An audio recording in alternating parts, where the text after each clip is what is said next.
Na palavra de Deus está escrito: de graça recebeste, de graça dai. Ajude-nos a compartilhar o Evangelho.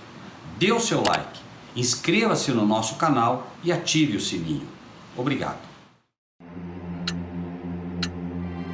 Mas há um Deus nos céus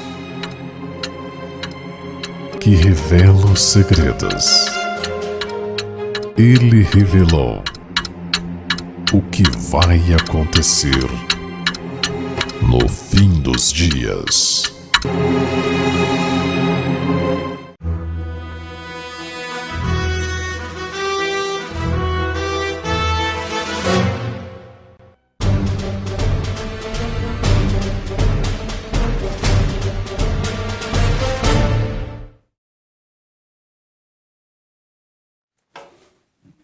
Bom, hoje nós vamos tratar de um tema que ele é um tema bastante polêmico no meio das igrejas.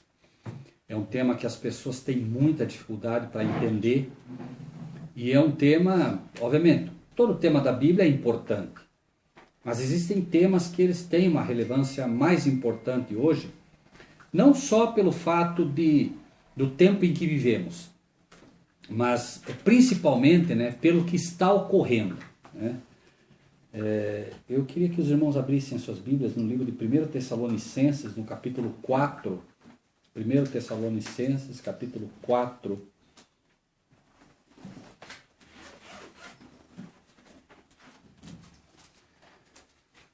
De um modo geral, a doutrina principal do catolicismo é a Trindade. A doutrina da Trindade é a doutrina que une todas as igrejas hoje. O ecumenismo, que é a união das igrejas hoje, ele tem como base a doutrina da Trindade. Então, não à toa, a doutrina da Trindade é a principal doutrina católica, que, por sua vez, é a doutrina que dá base a todas as outras doutrinas dela. Todas. Então, não seria muito difícil para a gente, embora nós devamos ter a Bíblia, e somente a Bíblia como norma de regra e prática, não é muito difícil para a gente desconfiar que algo deveria estar errado com essa doutrina. Se ela é a doutrina principal do romanismo, que é totalmente contrário ao cristianismo, alguma coisa tem que estar errado com essa doutrina.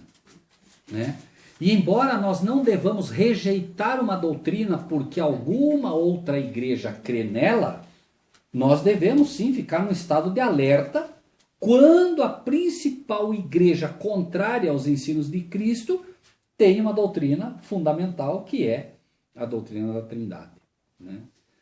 E nós, como povo de Deus, não podemos nos enganar quanto à nossa missão. Se você perguntar hoje para a pessoa, escuta, você é o quê? Eu sou pentecostal. Escuta, você é o quê? Não, eu sou evangélico. De quantas pessoas vocês têm ouvido dizer, eu sou protestante? Difícil. E é curioso, por quê? Se vocês observarem, embora a palavra protestante não esteja, você vai ver que todos os profetas, todos, inclusive Cristo, protestaram. Contra quê? Contra os erros que se ensinavam. A palavra protestante vem disso. Protestavam contra os erros. Lutero, da era moderna, foi o que inaugurou, entre aspas, o protestantismo. Por quê? Porque do ano 538 ao ano 1798, papas, bispos, cardeais, padres, eles criaram centenas de doutrinas erradas e ninguém falava nada. Chega uma hora que Lutero descobre uma Bíblia num mosteiro e começa a ler. Quando ele começou a ler, ele disse, não, mas espera aí, isso aqui é tudo contrário ao que nós estamos ensinando. Isso aqui está tudo diferente. E ele começou a ver, por exemplo, as indulgências, a justificação pela fé. Ele falou, não, mas nós estamos ensinando tudo errado. E começou agora aquilo que depois nós viemos a conhecer como os protestos de Lutero. E aí se originou os protestantes. Então nós, hoje, nós somos chamados a ser protestantes, que protestam contra os erros que as igrejas ensinam. E ser um evangélico hoje é fácil. Ser um pentecostal é fácil. Ser protestante é o problema. E se vocês tiverem dúvida quanto a isso, entrem numa página católica, tem uma página católica que se chama MSR4. Só tem católico bom de Bíblia ali. Não tem ninguém bobo ali. E sem brincadeira. Entram os evangélicos, entram os pentecostais ali, e é uma vergonha. Porque eles derrubam um a um o argumento bíblico. Católicos. Então nós precisamos estar preparados. Porque daqui a pouco esse povo vem para cima de nós. E vocês vão ver ali. Eles não falam contra evangélico e eles não falam contra pentecostais. Só falam contra protestantes. Só. Porque eles sabem que esse é o grupo que consegue fazer frente a eles. Então entra lá, de vez em quando entra um protestante. E aí dá uma briga boa. Mas enquanto são evangélicos e são pentecostais, dá até dó de ver. Se um dia vocês quiserem, entrem lá e olhem, para vocês terem noção do que está acontecendo. E aí, claro, a causa de Cristo, né, passa por opróbrio. Porque aqueles que deveriam, né, conhecer a Bíblia estão apanhando dos católicos, que não por nada contra eles, mas são pessoas que todas as doutrinas deles são baseadas em tradições e tal. Só que eles pegam, na hora que precisa, eles pegam a Bíblia e dão uma volta, fazem um malabarismo teológico em cima da Bíblia que confunde todos eles. Então, nós precisamos aprender, né? E nós vamos ver, por exemplo, aqui, um dos erros que se comete, por exemplo, nesse meio, que, obviamente, toda a confusão, toda a doutrina errônea vem de Babilônia. E esse não é um engano diferente, né? 1 Tessalonicenses 4. 4 a partir do 1. Finalmente, irmãos, vos rogamos e exortamos no Senhor Jesus que, assim como recebestes de nós, de que maneira convém andar e agradar a Deus, assim andai, para que continueis a progredir cada vez mais. Então, é uma exortação que Paulo inicia aqui, dizendo, olha, do jeito que vocês aprenderam, do jeito que já foi passado para vocês a validade da lei, né? A validade do que vocês têm aprendido como a verdade presente, não é mais hora de ficar apenas ouvindo. Agora é hora de quê? De andar, de agir em conformidade com o que você aprendeu. E qual é a premissa básica do discípulo? De graça recebeste, de graça dai. É hora de quê? Compartilhar, passar para os outros e procurar viver o que aprendeu. Nós precisamos aprender isso, né? Então, sei, reconheço, concordo, agora eu vou pedir a Deus forças para viver aquilo e compartilhar. Por isso iniciei falando de protestante. Se você sabe que algo está errado, e você sabe que está porque aprendeu a verdade, conhecereis a verdade vos libertará, você agora é chamado por Deus para levar adiante. Da mesma forma que você estava no engano e Deus te tirou do engano, muitas outras pessoas ainda estão. E elas só vão sair se nós fizermos o nosso papel, levando para elas. E não vai ser fácil. Pregar o pentecostalismo e pregar esse evangelismo que está aí é fácil. Mas o protestantismo é difícil. Porque o diabo sabe que é o protestantismo que vai fazer frente aos seus enganos. Então é quem ele vai atacar. E você pode, por isso eu digo, você entra naquela página, o menor ataque que eles fazem a você é que você é um herege. Esse é o menor ataque. O resto nem convém mencionar. Isso aí os próprios evangélicos podem são. Não, sim, mas digo, né? Ali, porque o evangélico ele pode dizer assim, não, você é um herege, mas ele não tem base. Então, mas por que eu sou herege? Não, porque vocês fazem. Então me explique pela Bíblia que eu estou errado. E eles não têm argumento. Mas esses católicos que estão vindo aí têm. A força laica, né, da igreja. São os leigos que estão se preparando. Então, a gente realmente precisa se preparar, né? Bom, e ele diz, né, assim andais para que continueis a progredir cada vez mais, né? Porque senão a gente para. Nós corremos o risco de imaginar que o que nós sabemos já é suficiente. Não, eu já sei, não preciso mais. Nunca vai chegar um momento em que eu sei o suficiente. Uma das frases mais tristes que eu ouço de adventistas, que são pessoas que deveriam ter preparo, porque adventista sempre foi bom de Bíblia. Isso é um fato, né? Eu ouço demais isso. Ah, não, isso não é tema de salvação. O nome que o céu dá a isso é egoísmo. Só está preocupado com a salvação dele. Ah, isso não é tema da salvação. Mas o cristão, diz a palavra de Deus, vive de um pouco. A Bíblia diz, o cristão vive de um pouco da palavra de Deus ou vive de toda a palavra que vem da boca de Deus? Toda. Está na palavra, é palavra. Não importa se é de salvação, se não é de salvação. Deus não te deu para você dizer, não, Senhor, isso não é para salvação. Até parece que a Bíblia, então, no final das contas, né, eu só estou preocupado comigo. Não, isso não é assunto de salvação. E aí, eu não me preocupo com o meu irmão. Eu não me preocupo com o desejo de Deus. O desejo de Deus para nós é a santificação. E quanto mais eu busco, mais eu me santifico. Agora, no momento que eu digo, não, isso não é para salvação, eu estou dizendo o quê? Eu estou estacionado num degrau e quero ficar ali. Eu não quero crescer. E é exatamente isso que Paulo, né, começa mostrando aqui. A gente não pode parar. 2. Porque vós bem sabeis que mandamentos vos temos dado pelo Senhor Jesus. Sabem ou não sabem? O que os irmãos acham? Sim ou não? Sim. Os irmãos estavam lá fora. Eu estava lá fora um dia. Alguém veio um dia e me disse, não, os mandamentos de Deus estão em vigor. Porque as igrejas, de um modo geral, dizem o quê? Não estão em vigor. Não, nós estamos na graça, foi abolido. Mas o apóstolo Paulo vai no X da questão aqui.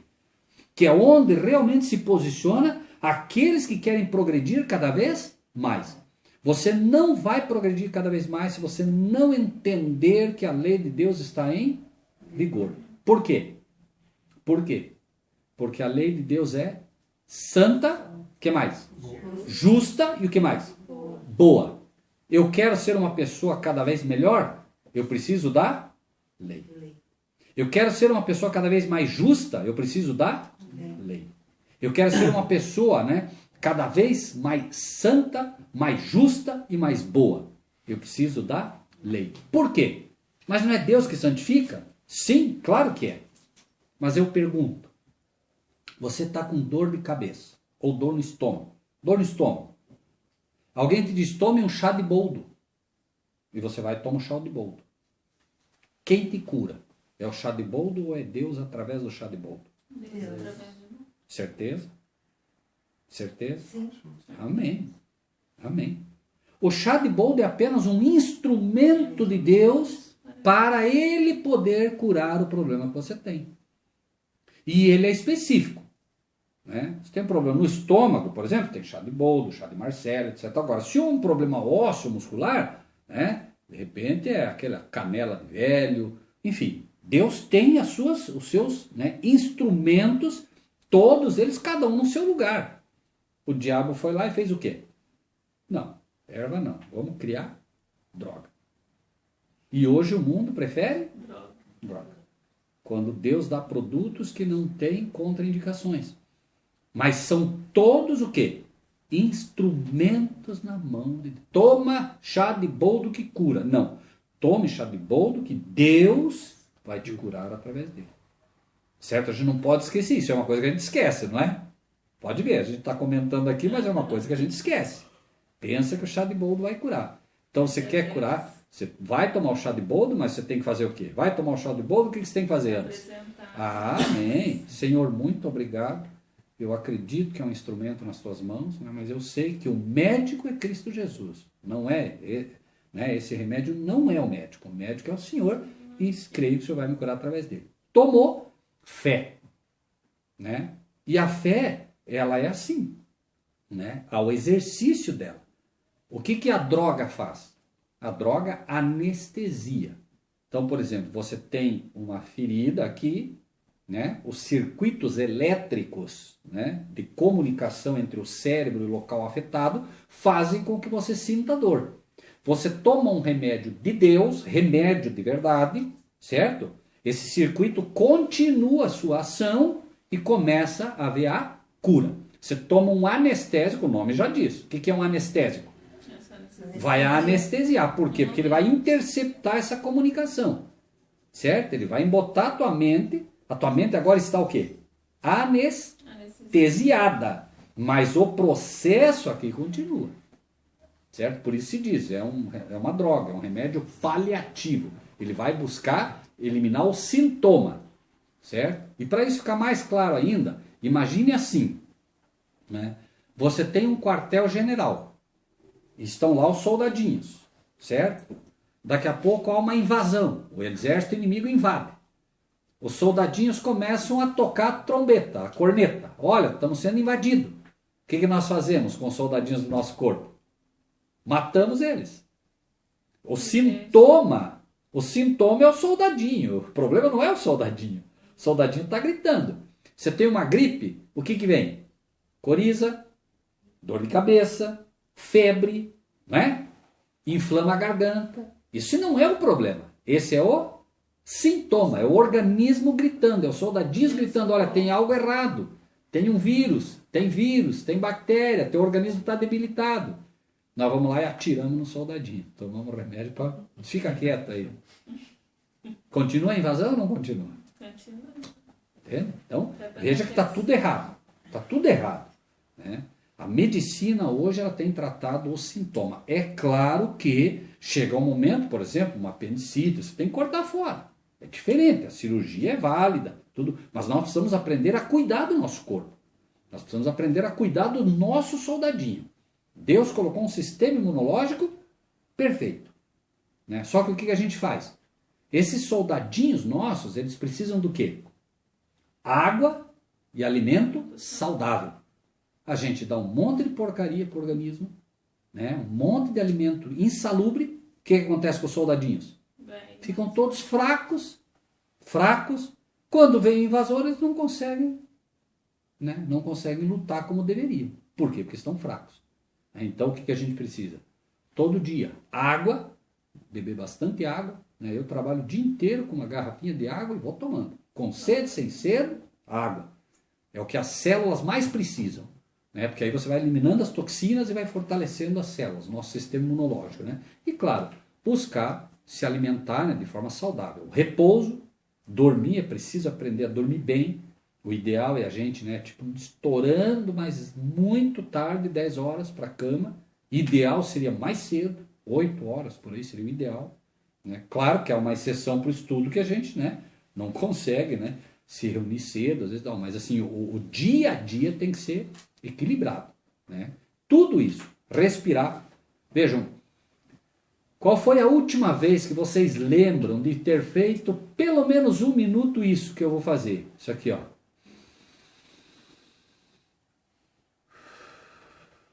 Quem lembra de ter feito isso? Já. Esse dia eu fui no mato. Tem que fazer. Por quê? Porque isso vai substituir o oxigênio que ficou nessa região do abdômen.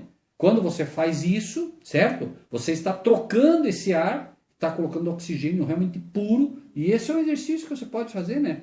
Todo dia. Eu me lembro, por exemplo, que ali estavam fazendo uns testes não me lembro agora qual é o nome que eles dão. Você pega um canudinho e sopra com toda a tua força para ver como é que está o teu pulmão, como é que está o teu diafragma, né? E tal. E aí, jovem, velho, de tudo ali, né? Soprando todo mundo lá. E daí ele pegou e trouxe para mim. E a média que chegava lá, a medida deles lá, 230, 250, alguma coisa assim. Acho que a Débora lembra, porque foi no colégio que ela estudava, lá em Araucária. Uma reunião lá que vocês fizeram, lá os aluninhos. E daqui a pouco ele trouxe para mim, sopra com toda a força. Eu falei, tá bom. Soprei, olhou assim, assustado, 600 e não sei quanto. Claro, por quê? Por causa do exercício que se faz. Ele ficou impressionado com a força pulmonar. Claro, porque você faz o exercício, pratica algum exercício também, né? Isso ajuda bastante. Isso mostra que você está, né, com uma constituição interna boa. Né? Claro que não é só isso, mas, né, é um dos elementos, certamente. Então às vezes a gente sofre, sabe, por coisas mínimas que a gente não conhece. Né? Então, me ajudem e lembrem sempre disso. Né? Abstinência, certo? Procurar se abster de alguns alimentos, de algumas bebidas.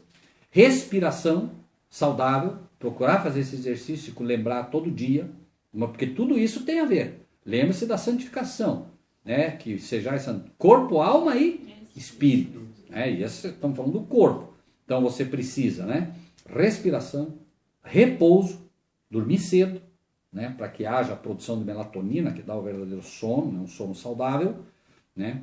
Oração, oração faz parte, acreditem, né? Isso já é ciência, não é mais nem religião, é ciência. A ciência já demonstrou que pessoas que exercitam a fé orando, inclusive plantas, para vocês terem ideia, de pessoas que oravam, as plantas responderam positivamente, para vocês terem ideia. Olha só onde vai a criação de Deus, né? Então, né, repouso, água em abundância, respiração, oração, certo? Ar puro, não só respirar, mas o ar puro, buscar o ar puro mesmo, né? E a gente vai, alimentação saudável, né? Não é só se abster do que é ruim, mas procurar comer o que é bom, porque às vezes a pessoa diz, não, eu não como isso, mas come outras coisas que são ruins, né? Isso vai fazendo com que a gente vá se fortalecendo, né? Dia a dia, né? Versículo 3.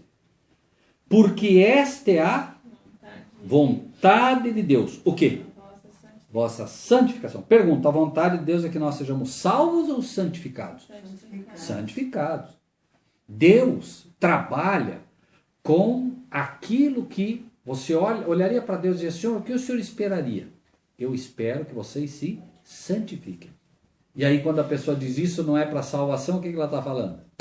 Não estou preocupado com a santificação, estou preocupado com a salvação. Se eu me salvar, só que isso, repito, é egoísmo.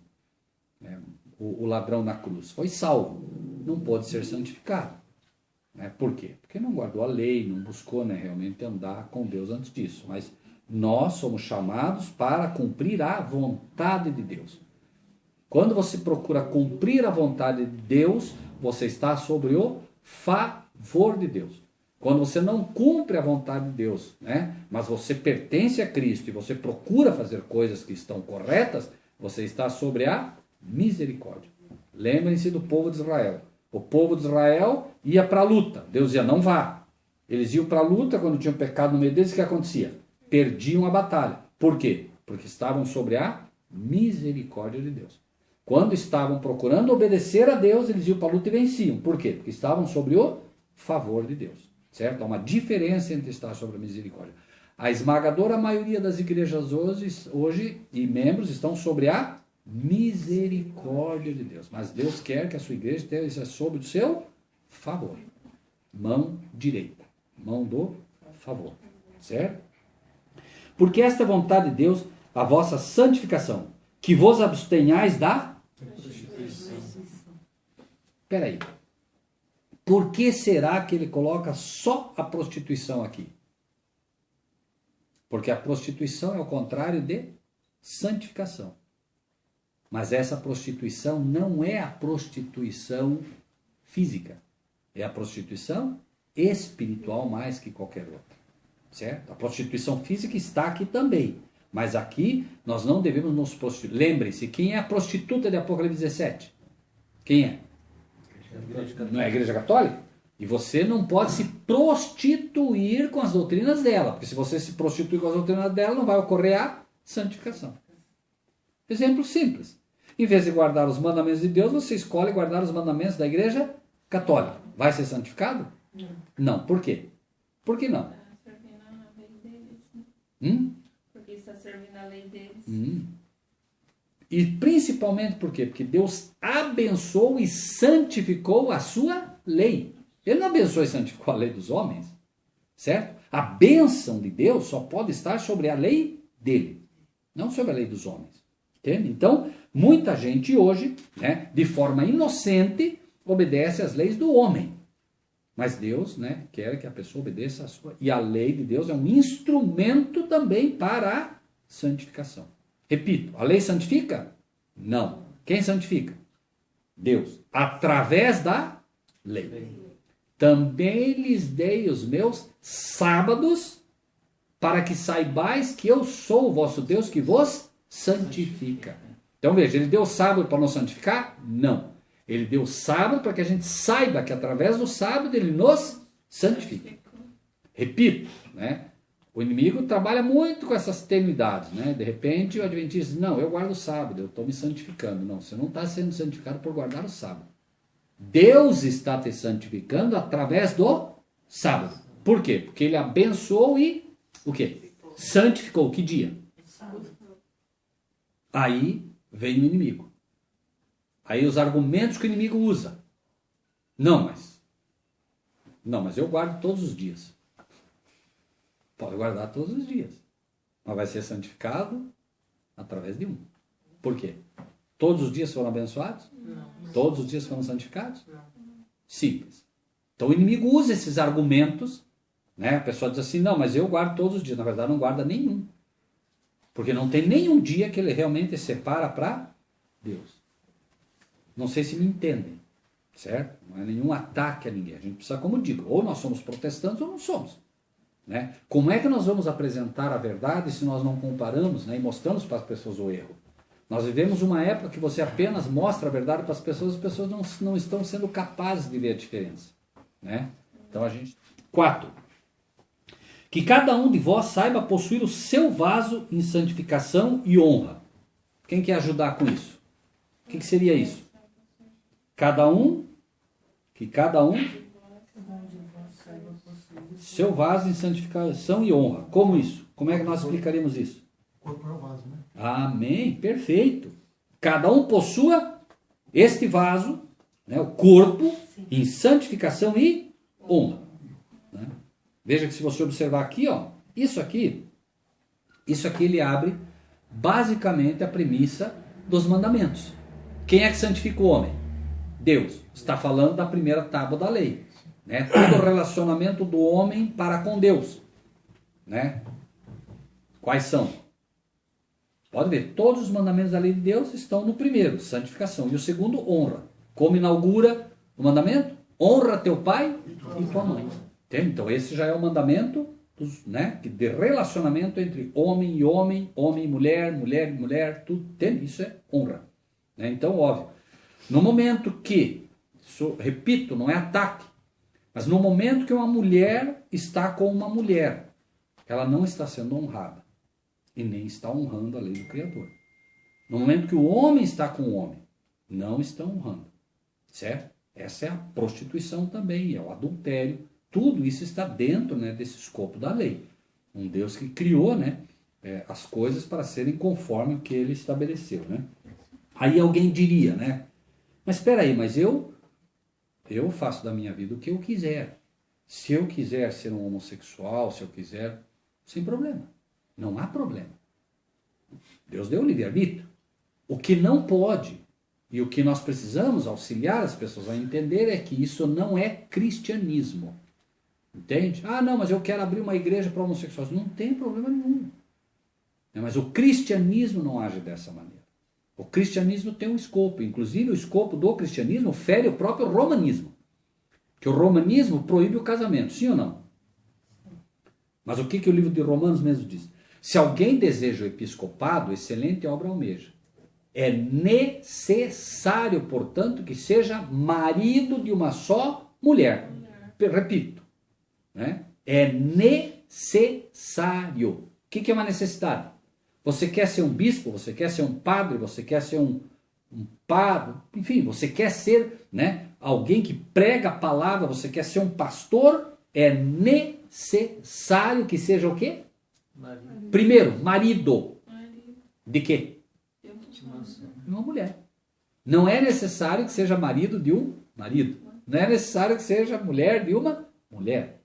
Certo? Então, é necessário que seja marido e de uma. Não é duas. Certo? Por quê? Cristo tem quantas igrejas? Uma.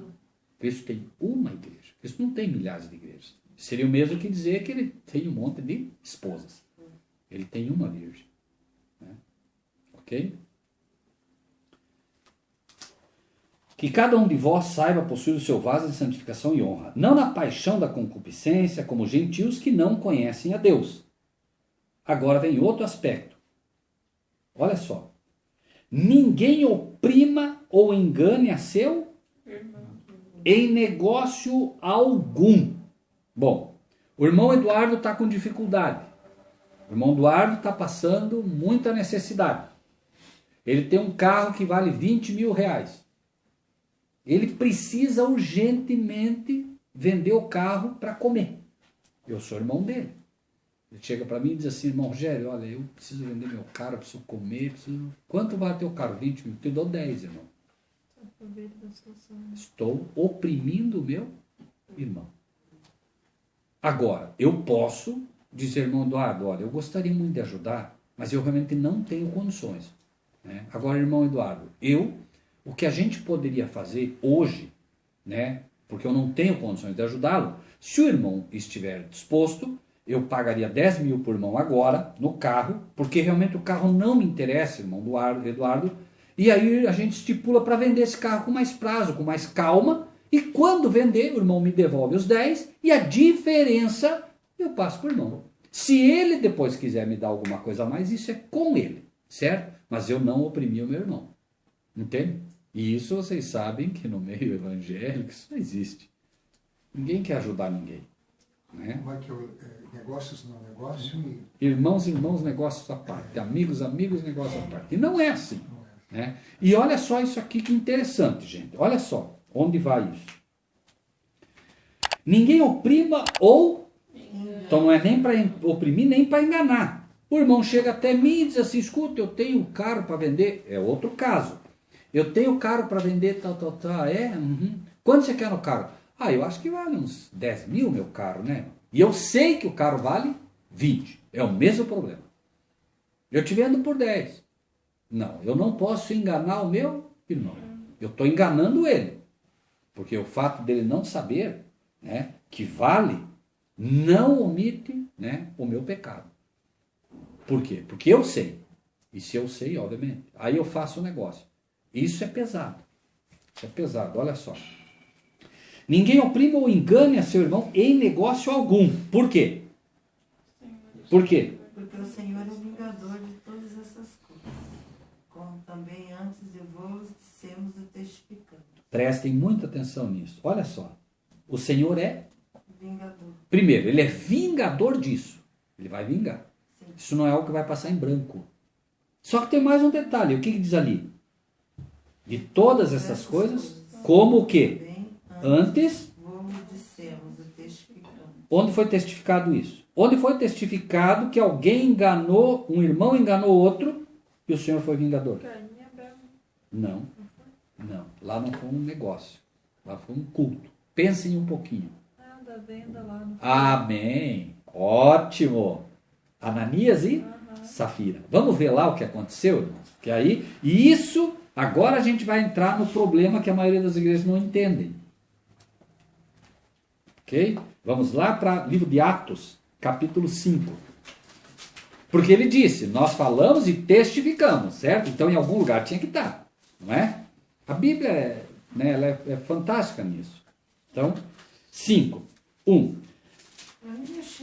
Atos 5. Atos é depois de João. Isso, depois do último evangelho canônico, né? Atos 5, a partir do versículo 1. Ok?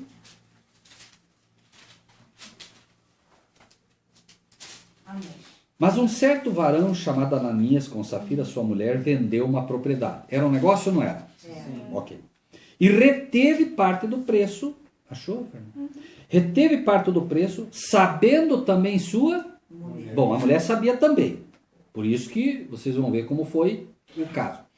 E levando uma parte, a depositou aos pés dos apóstolos. Veja, o que havia? A igreja estava se formando e eles tinham tudo em comum. Eles não precisavam vender se não quisessem. Mas se vendesse, era para ter tudo em comum. E isso nós vamos ter que chegar nesse nível. Né? Vamos ter que chegar nesse nível um dia, de ter tudo em comum. Se queremos fazer parte dos 144 mil, se queremos viver a oração de Cristo, Pai, que eles sejam um, como eu e tu somos um, eles tinham tudo em comum. Se queremos o derramamento do Pentecostes, vai chegar esse tempo? Vai chegar. Vai chegar. Se nós queremos chegar, pode ter certeza que nós teremos que ter esta linha de pensamento. O que é do Eduardo não é dele, o que é meu não é meu, o que é teu não é teu. Nós temos tudo em comum. E é simples de pensar. Hoje, vocês já começam a ver como o protestantismo não é aceito. Isso vai crescer muito. Daqui a pouco, eles vão descobrir, por exemplo, que nós estamos fazendo estudos bíblicos aqui. Onde é que fazem estudo? Aquele povo louco lá, aqueles protestantes, aqueles hereges. Ah, lá na casa de um tal de Butina. Ah, lá na casa de um tal de Rogério. Ah, lá na casa de um tal de Fernanda. Vamos lá. E podem ter certeza, eles não vêm para conversar. Entende? Isso vai acontecer. Aí daqui a pouco é uma multa para o Butina se ele continuar a brigar gente herege aqui fazendo estudo. O Butina insiste. Mais uma multa. O Butina insiste. Preso. O Butina insiste. Bens confiscados. Confisca os bens. Primeiro. Agora o Butina tem onde morar? Não. Agora começa o Big Brother verdadeiro. Os grandes irmãos. Agora o Butina vai bater na minha casa. Rogério, olha, Butina, entra aí. Vamos lá, Célia. Vamos para dentro. Daqui a pouco é o irmão Eduardo. Ou quem sabe é o Rogério primeiro. Não importa. Nós vamos negar hospitalidade. Aí vai valer aquela frase que para nós hoje não tem muito valor. Né? Lembram? Que nós devemos receber as pessoas em hospitalidade porque o quê? Recebe um profeta. Recebe um galardão do profeta. E o que mais? Recebendo homens, receberam quem? Anjos. A hospitalidade. Né? Por quê? Porque hoje está fácil. Hoje eu bato na porta do Butina. Não, já pode entrar todo mundo. E vocês na minha casa, está tudo bem. Mas deixa o povo de Deus ser chamado de proscrito. Não vai ser apenas confiscados. Não, quem abrigar ele vai ter problema. Ou alguém vai ter dúvida que se abrigar o Butina, que teve os bens confiscados, é amigo dele, é irmão. E as Bíblias também vão ser Tudo. retiradas. Claro, tudo. Só que, claro, por isso também, veja, tudo está escrito. O que a palavra de Deus diz? Quando fordes levados perante os governadores, perante os maiorais, não cuideis com o que haveis de dizer, porque o Espírito Santo falará através de vós.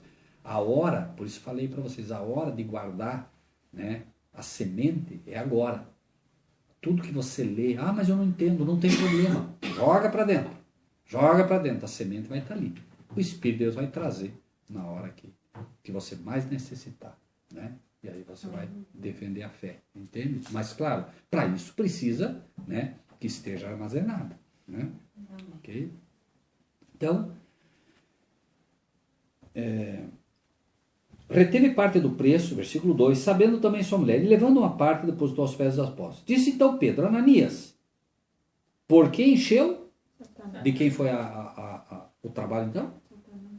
Por que encheu Satanás o teu coração para que mentisses, e aqui eu quero que prestem bem atenção, para que mentisses ao e retivesses parte do preço da idade. A quem ele mentiu?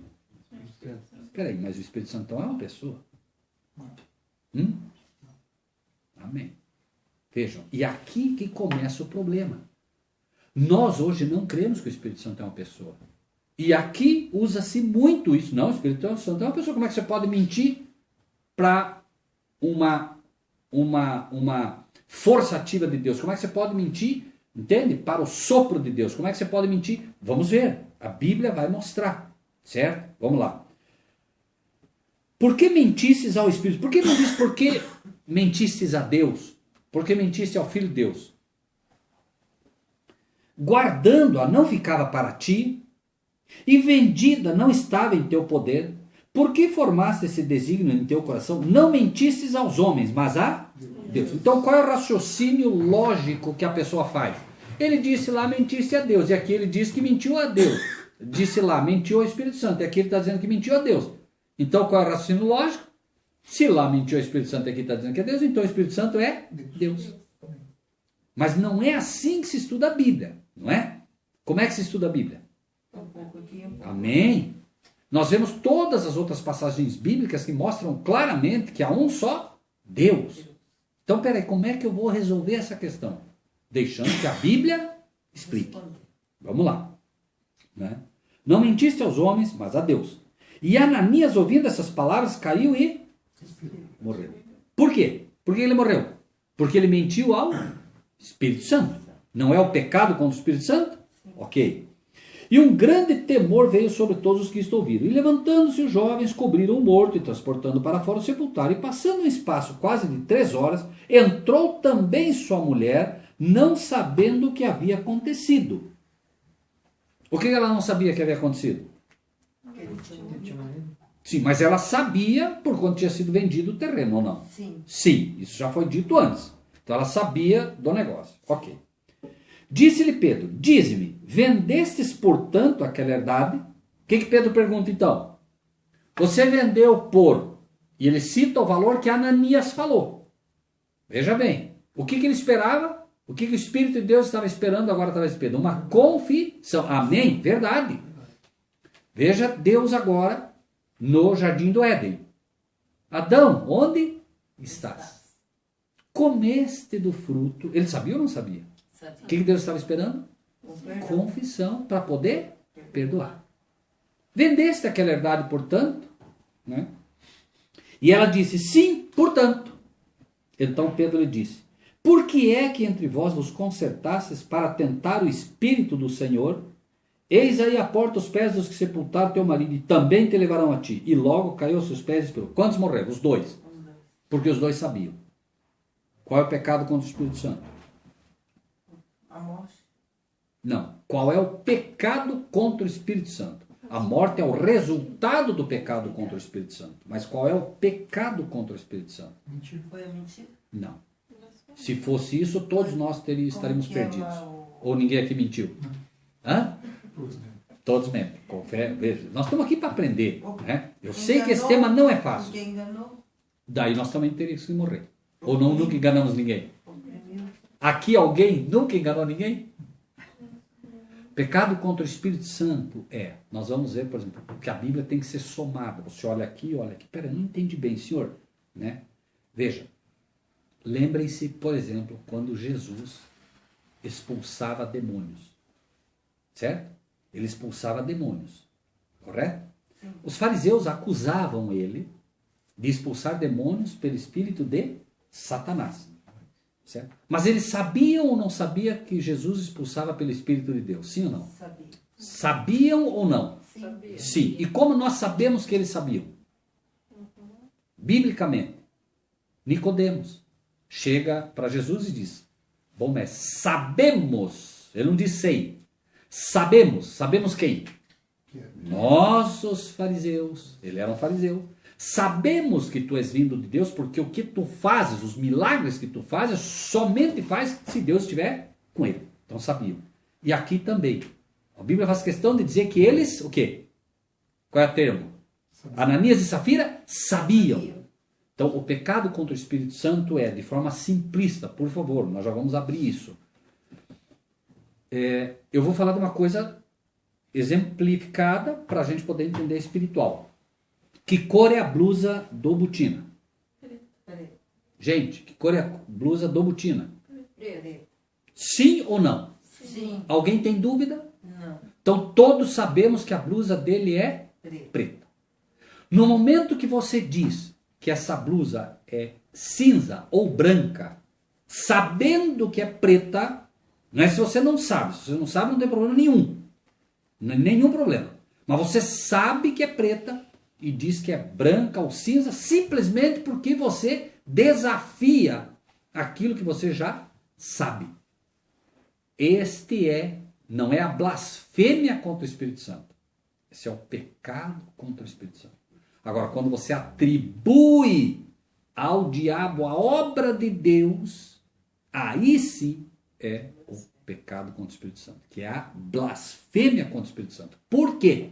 Por quê? Pergunto. Vamos imaginar agora o seguinte, de forma bem simplista, por favor. Todos aqui conseguem, de fato, concordar que o sábado é um dia de Deus? Sim. Sim ou não? Sim. Conseguem? Sim. Quem foi que mostrou para vocês que o sábado é o dia de Deus? A Bíblia. Quem? Ok. Mas quem foi que convenceu vocês dessa verdade? O Espírito Santo. Sim ou não? Sim. Sim. Vocês não leram a Bíblia um monte de vezes antes? Sim ou não? Sim. Sim. Sim. Viam um sábado? Não, assim como eu não. Quanta gente lê a Bíblia e não vê? Quem é que ilumina a tua mente para entender? Espírito Santo. Então o Espírito Santo agora te disse, sábado. Você crê realmente que é o sábado. Agora você não guarda o sábado. Pecado contra o Espírito Santo? Não. Não. Não, porque... Tipo, Não. Você sabe que o sábado é o dia de Deus. E você não guarda. Certo? Isso não é o pecado contra o Espírito Santo. Isso é pecado, mas não contra o Espírito Santo. Quando você começar agora a dizer que o sábado é do diabo, agora você está cometendo o pecado contra o... Por quê? Por quê? Porque o Espírito Santo não tem mais o que fazer por você. Veja, o que ele pode fazer por você? Ele já não te convenceu que o sábado é o dia de Deus? E agora você prefere dizer que é do diabo. Como é que o Espírito Santo vai te trazer à tona de novo se ele já te mostrou que o sábado é de Deus? Me entendem? Os fariseus sabiam que Jesus curava pelo poder de Deus. Mas para não perder a sua força, para não perder a sua importância, diziam que ele curava pelo poder de Satanás. Blasfêmia contra o Espírito Santo. Me entendem? Sim. Entendem? Não é só saber. Então voltamos à blusa. No momento que você diz essa blusa do Botina, ela é branca, sabendo que é preta. Não é blasfêmia contra o Espírito Santo. Certo? Mas no momento que você diz essa blusa é branca e foi Deus que me mostrou que é branca, sendo mentira, agora sim você está com problema. Entendem? Sim. Eles aqui sabiam ou não sabiam? Sabiam. Quem convenceu eles, né, de que aquele momento da igreja era para levar e colocar todo o dinheiro? O Espírito Santo. É a atuação do Espírito de Deus na mente que mostrou para eles, assim como agora. Imaginem aquela cena. É como agora. Daqui a pouco, olha, vocês estão ouvindo, nós precisamos ter tudo em comum. Daqui a pouco o Eduardo, a irmã e o Botina começam, gente, vamos ter tudo em comum. E começa, o Eduardo vende, ele vende, e vocês estão tudo junto. E eu chego agora e digo, gente, eu quero ficar junto com vocês. Esse é o povo de Deus, tá bom, meu irmão, olha, né, nós estamos procurando viver de forma realmente conjunta. Não, fique tranquilo, eu vou lá, vou vender, vou lá, vendo a terra por 200, trago aqui 100. Pecado contra o Espírito Santo. Nesse momento, porque o momento o Espírito Santo está trabalhando, tentando levar as pessoas a isso. Só um exemplo. Entregar tipo, uma palavra, como é que eu vou explicar?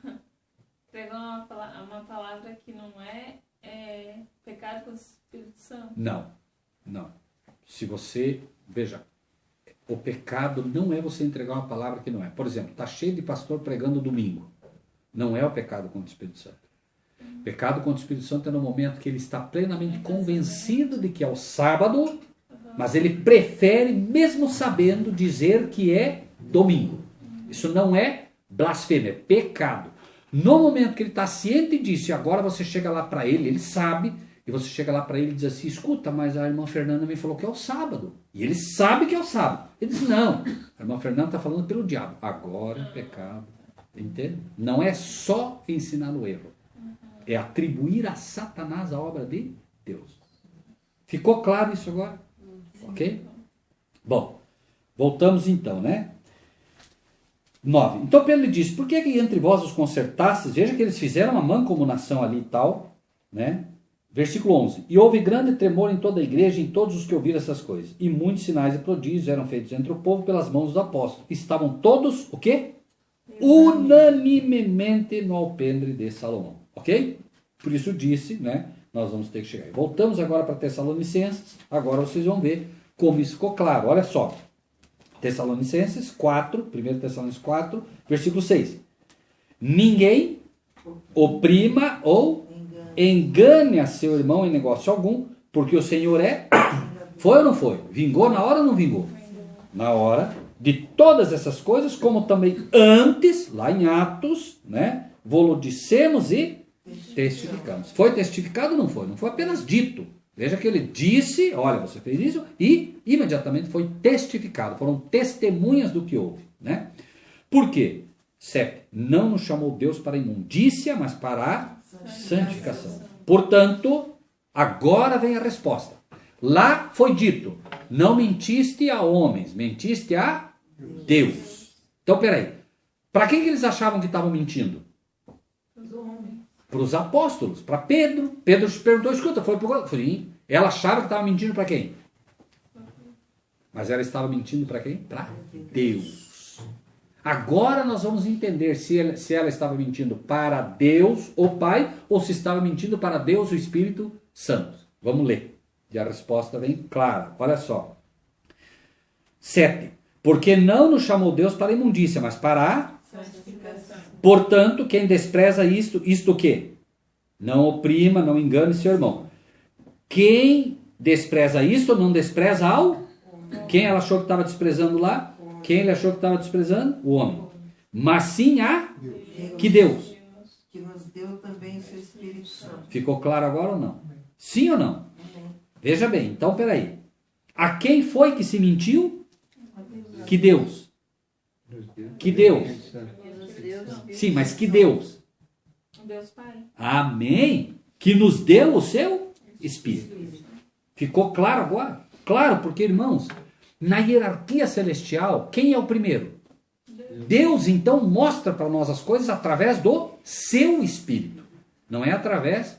E se fosse um pecado contra o Espírito Santo, ou o Deus Espírito Santo, perguntam, o Deus Espírito Santo estaria acima do próprio Deus?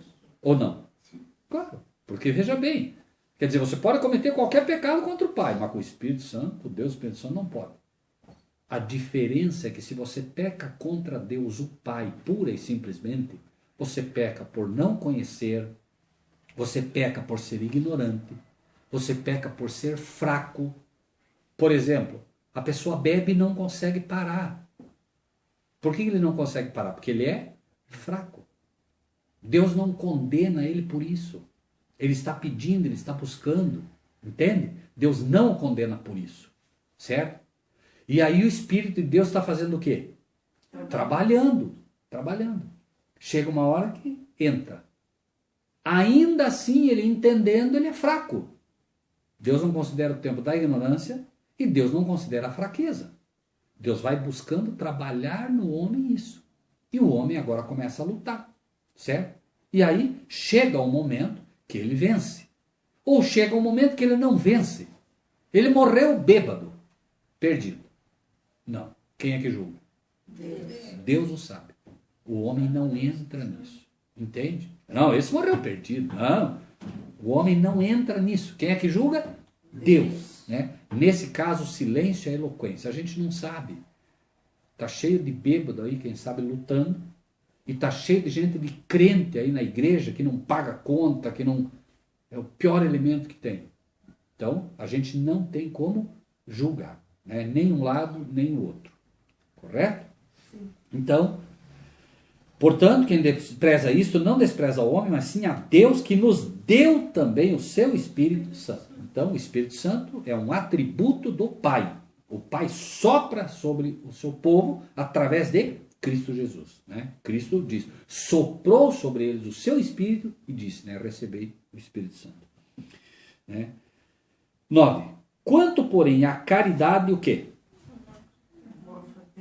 Quanto ao amor ou à caridade fraternal. Por que não quanto ao amor? Qual é a diferença entre o amor e o amor fraternal? Amor entre irmãos é fraternal. O amor de pai e mãe. É.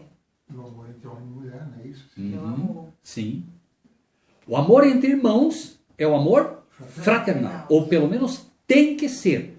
Por quê? Porque é um amor que quem concede aos irmãos? Deus. O Pai. O Pai. E a diferença do amor fraternal é que o amor fraternal não busca devolução. Sim. Certo? O amor entre marido e mulher, ainda que, né, salvaguardado claramente, né, aquilo que vem de Deus, certo? Porque vem de Deus, mas não é o amor fraternal. Porque normalmente é uma troca. Se você começar a não fazer coisas que o seu marido pede, vocês vão começar a ter o quê? Problema. E o contrário também é verdadeiro. A mulher não faz o que o marido pede, o marido não faz o que a mulher pede, começa a ter problema. Deus está há quantos anos pedindo para nós certas coisas e nós não fazemos.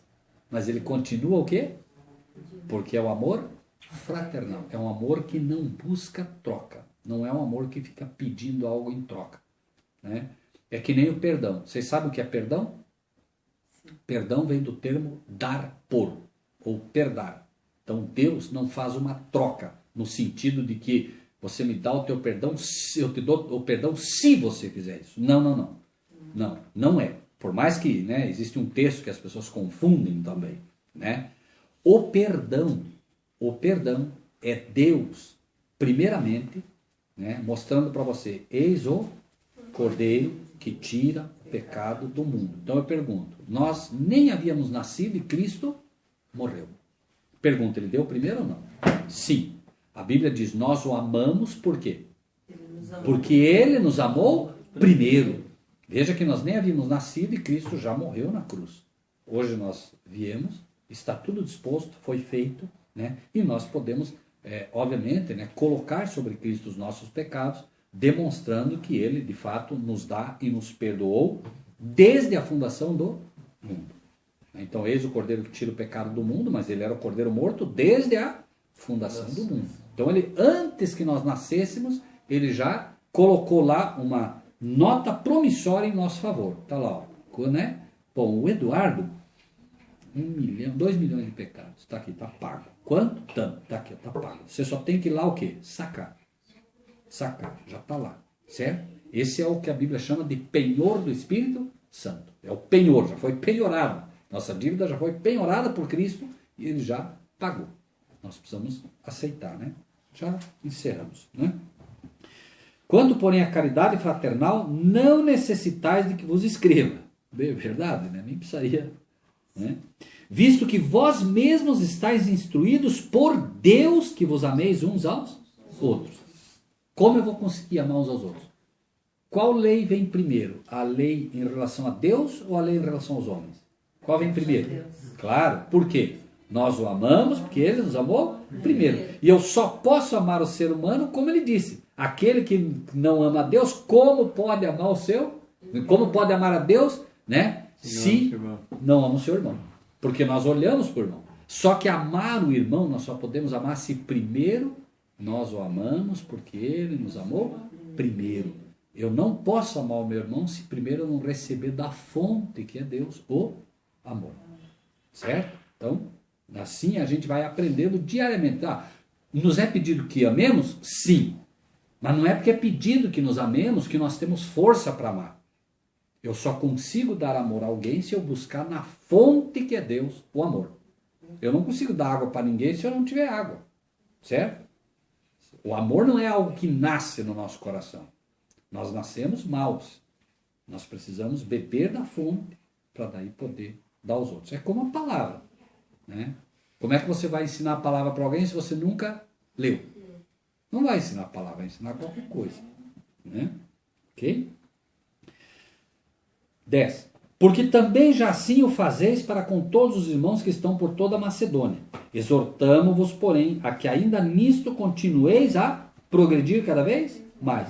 Não, eu já amo meus irmãos. Não. Com certeza você pensa que ama. Por quê? Porque hoje nós aqui estamos, né? Não, nós nos amamos. Amanhã alguém põe uma arma na cabeça do Eduardo aqui e diz assim, eu vou te matar agora. Alguém vai morrer no lugar dele aí? Tem alguém que quer morrer no lugar dele? Dou essa chance aí. Será que algum de nós levantaria a mão? Não. Eu dou a vida. Isso é amor. Porque o amor que a Bíblia mostra é o amor de Cristo, que deu a vida por nós. Então aí, né, isso mostraria talvez para nós que, olha, eu gosto, mas amar, peraí, amar não é? Então a gente poderia ser surpreendido com isso, né? E que ainda nisto continueis a progredir cada vez mais e procureis viver quietos. O que é isso? Não é para falar, é para ficar bem quietinho. O que é procurar viver quieto? Viver em mansidão, certo? Olha aí, Rogério, sabe, a Fernanda lá, rapaz, essa mulher quieta, silêncio, pacificação. Não é para inflamar, não é para criar problema, né? Esse viver quietos não é. Isso é mansidão, é a quietude, né, que deve habitar no coração de um cristão. Está todo mundo se arrebentando lá, você não entra. Que remonta ao mandamento, não levanteis falso testemunho. Perfeito. Muito bem, claro, não levanteis falso testemunho. Né? Que andeis, né, procureis viver quietos, tratar dos vossos próprios negócios. E eu não sei, acho que o irmão Botina anda aprontando aí com essa oficina dele. Trata do teu próprio negócio. Amanhã eu sei que tem alguma coisa errada. Eu não fui querer saber. Chegou até mim alguma informação que o meu irmão está fazendo algo errado. Como irmão, eu vou tratar com quem? Com ele. Olha, Mubutina, né? Chegou até mim essa informação, é real, o irmão está com dificuldade, o que está acontecendo, o que não está. Não está acontecendo nada. Mas está. Está provado que está. Pega uma testemunha. Agora vai lá, pega o Eduardo, de novo. Vai lá, ora com o irmão, olha, né? O Eduardo agora é testemunha. Irmão, olha, né? A gente está sabendo, está assim, assim, assado. Isso está prejudicando a igreja, as pessoas estão falando, esse cara aí faz parte daquele grupo de maluco lá. O cara é um maluco, o cara está roubando, tá. Exemplo hipotético, por favor. A igreja sofre agora, né? Agora sim. Não aceitou? Agora fala para a igreja. E a igreja agora vai tomar posição. A igreja é isso aqui. Não é o pastor. Ô pastor, o que vamos fazer com o homem? Não. A igreja vai tomar a decisão. Por isso vai primeiro, depois a testemunha, depois fala para a igreja. Não é isso que é exortado na Bíblia? Né? Então, vossos próprios negócios, trabalhar com vossas próprias mãos, como já vos temos mandado. Nada de ser pesado para os irmãos. Né? Isso, infelizmente, é o que acontece. O meu irmão, o Neco, ele tem muita dificuldade com pastores. Ele, né, tem suas dificuldades, mas ele diz, ó, eu não aceito. Aquele pastor que é presidente da igreja tal, né, ele paga 8 mil reais de aluguel. Eu não aceito isso. Não vão nunca me convencer.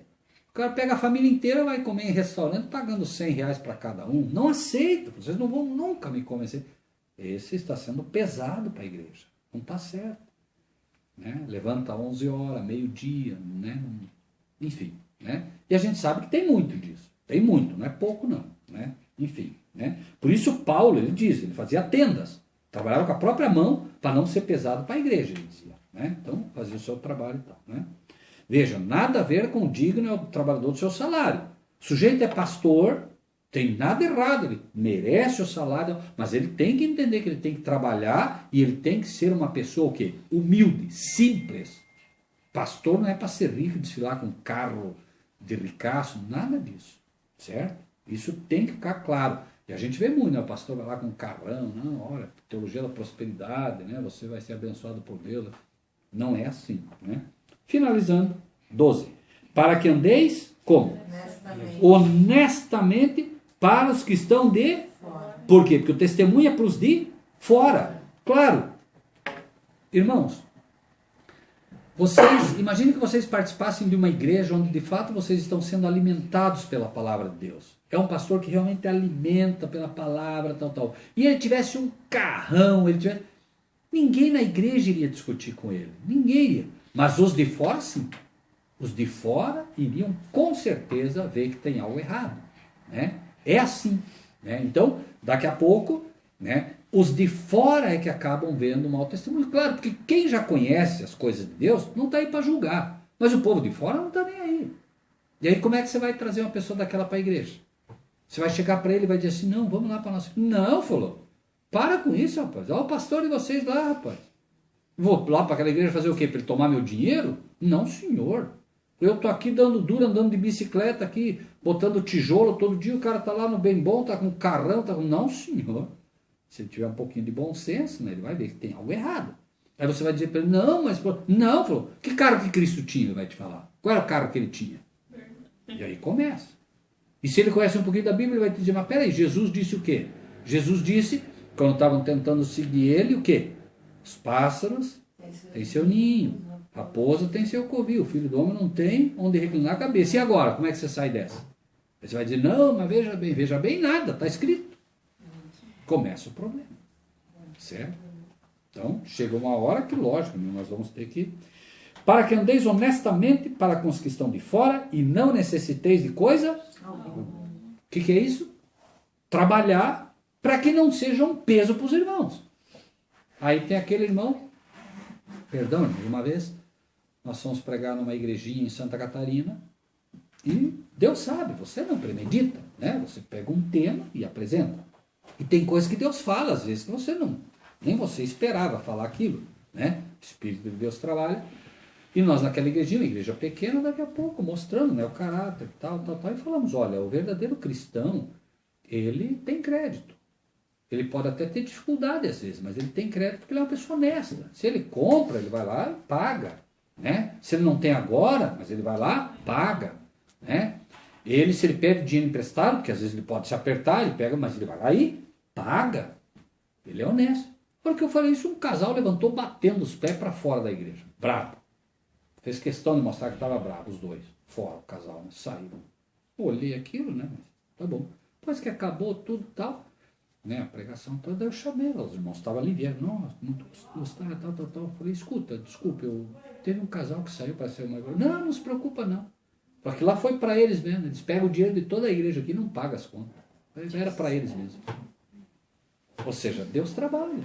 Né? De repente você vai... Ele imaginou que eu tinha premeditado, que eu sabia. Eu não sabia de nada. Foi a primeira vez que eu fui naquela igreja, não conhecia ninguém. Deus fala. E veja que Deus falou exatamente para eles. Não, ficou bravo. Quer dizer, exemplo mal dado. Por isso ele diz, né? Para não ser pesado a ninguém. Claro, o irmão está lá toda vez sendo pesado para todo mundo. Né? Não se discute aqui, amanhã o irmão está doente, a irmã está doente, o Rogério está doente. Não se discute isso. Precisa de ajuda, isso é normal. Mas é óbvio que, né, nós temos que procurar não ser pesados. Como Paulo, que foi um exemplo nesse aspecto, né, e logicamente acima dele, Cristo Jesus. Né, não era pesado para absolutamente ninguém. Né? Amém? Amém. Na palavra de Deus está escrito que nós devemos compartilhar o que recebemos. Assim, se você gostou desse vídeo, dê o seu like, inscreva-se no nosso canal e ative o sininho.